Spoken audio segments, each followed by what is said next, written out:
Σήμερα σας δείχνω πώς προετοιμάζω τα κοτόπουλα με τον πιο αποδοτικό και οικονομικό τρόπο.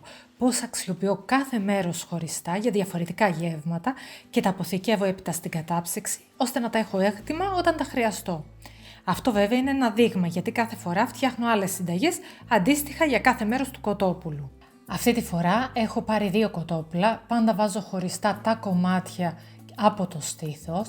Παίρνω λοιπόν το ένα στήθος, παίρνω και τα κομμάτια με τα κόκαλα που δεν χρησιμοποιούμε, όπως βλέπουμε εδώ, και τα βάζω να τα βράσω.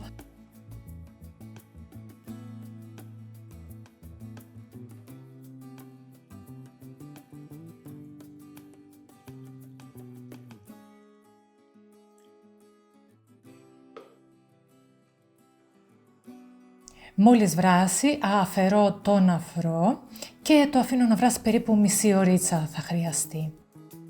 Ωστόσο, το άλλο στήθος το κόβω σε κομμάτια. Θέλω να φτιάξω τώρα μπιφτέκια κοτόπουλου.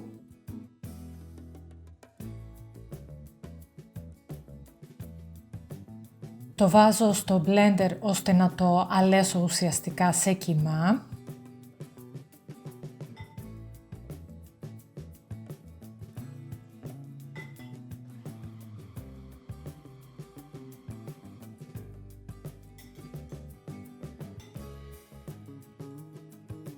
Προσθέτω όλα τα υπόλοιπα υλικά, πλάθω πάρα πολύ καλά, αυτό είναι το μυστικό σε οποιοδήποτε μπιφτέκι θέλουμε να φτιάξουμε. Το σκεπάζω και το βάζω στην κατάψυξη, ωστόσο να κρυώσει για να μπορέσω να τα φτιάξω. Τις συνταγές αναλυτικά θα τις βρείτε από κάτω και στην περιγραφή και όπως πάντα υπάρχουν όλες στο paxi.gr.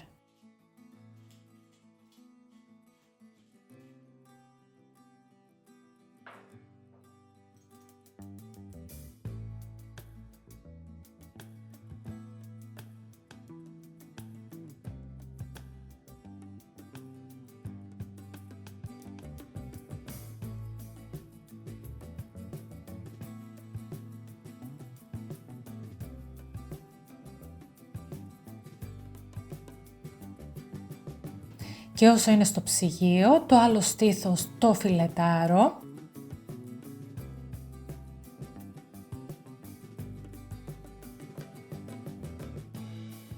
Θα κάνω σνίτσελ κοτόπουλου. Θα το ανοίξω πρώτο ανάμεσα σε 2 μεμβράνες.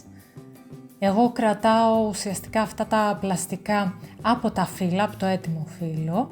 Τα βάζω ανάμεσα, αλλά μπορούμε να βάλουμε και αντικολλητικό χαρτί. Το χτυπάω να ανοίξει και να γίνει λεπτό και έπειτα ακολουθώ την κλασική διαδρομή, δηλαδή θα αλατοπιπερώσω το σνίτσελ, θα το περάσω από χτυπημένο αυγό, φρυγανιά και θα το αποθηκεύσω ίσιο.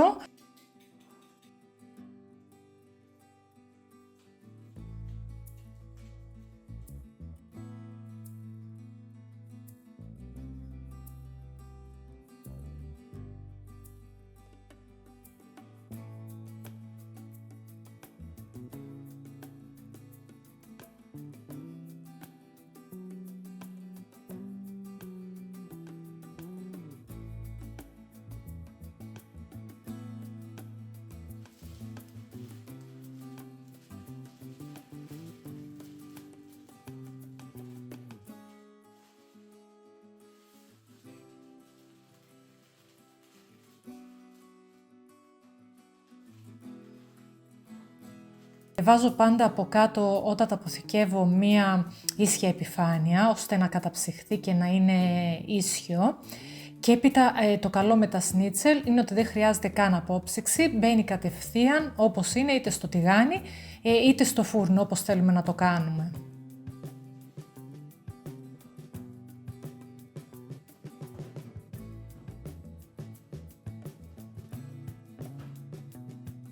Ωστόσο έβρασε το κρέας, αφαιρώ και πετάω τα κόκαλα, που ουσιαστικά τα θέλω μόνο για το ζωμό, γιατί θα τον χρησιμοποιήσουμε και αυτό. Βγάζω το κοτόπουλο.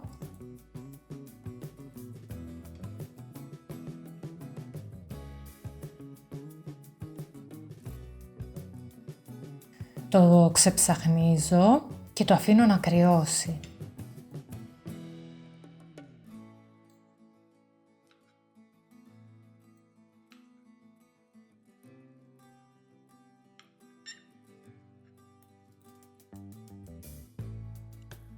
Σε ένα μπολ τώρα θα φτιάξω τη μαρινάδα, στην οποία θα βάλω τα κομμάτια του κοτόπουλου. Είναι κοτόπουλο barbecue θέλω να το κάνω, οπότε βάζω όλα τα υλικά μου, τα ανακατεύω πολύ καλά.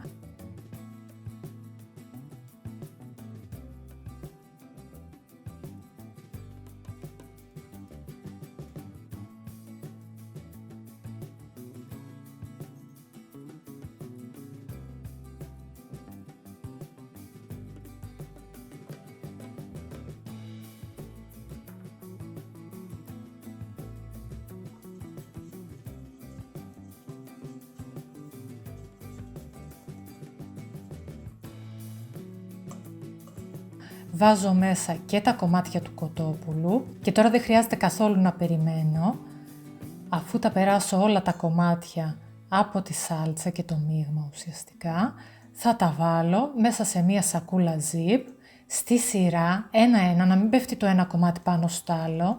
Θα βάλω και όλη τη σάλτσα που έχει περισσέψει, θα κλείσω τη σακούλα και θα τα αποθηκεύσω έτσι στην κατάψυξη.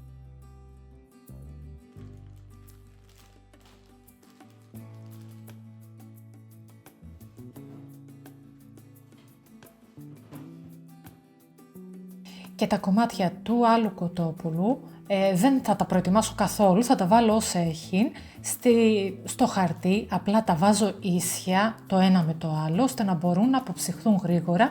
Με τον τρόπο αυτό μπορώ να τα φτιάξω ό,τι θέλω εκείνη τη στιγμή, αν έχω κάποια ιδέα, χωρίς να τα έχω έτοιμα, αλλά να μπορώ να τα αποψύξω γρήγορα.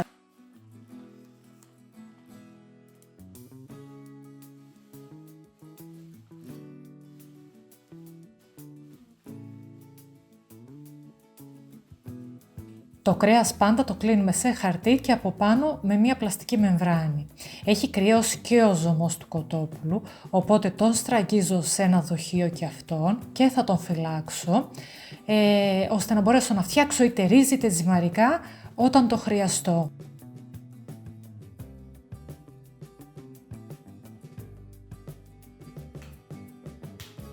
Σε όλα τα πράγματα βάζω ένα χαρτί με την ημερομηνία και την Παρασκευή που έχω φτιάξει για το καθένα, ώστε να θυμάμαι το χρόνο στον οποίο έχω για να το καταναλώσω. Οι οικιακές καταψύξεις κρατάνε τα πράγματα για περίπου 3 μήνες. Έχει κρυώσει και το κοτόπουλο, το ξεψαχνισμένο, το βάζω και αυτό σε ένα τάπερ, το κλείνω καλά και έτσι θα μπει και αυτό στην κατάψυξη μαζί με τα υπόλοιπα. Το μείγμα του κιμά έχει κρυώσει και έχει σφίξει και έτσι μπορώ τώρα να φτιάξω τα μπιφτέκια μου. Τα βάζω και αυτά στη σειρά, τα κλείνω πρώτα στο χαρτί, έπειτα τα βάζω με τον ίδιο τρόπο σε μια σακούλα, σε ένα νάιλον, ό,τι έχω και στην κατάψυξη.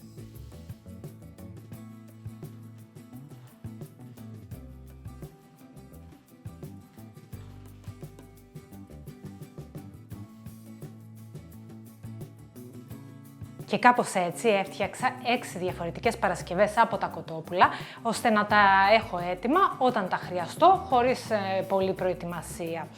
Κάθε φορά δεν φτιάχνω τις ίδιες συνταγές, δηλαδή μπορεί να κάνω το στήθος κοτοσουβλάκι, άλλες Παρασκευές. Όμως πάντα ξεχωρίζω τα στήθη από τα υπόλοιπα μέρη του κοτόπουλου, γιατί φτιάχνω διαφορετικές συνταγές με κάθε μέρος. Ελπίζω να πήρατε λίγο έμπνευση, να σας φάνηκε χρήσιμο αυτό το βίντεο.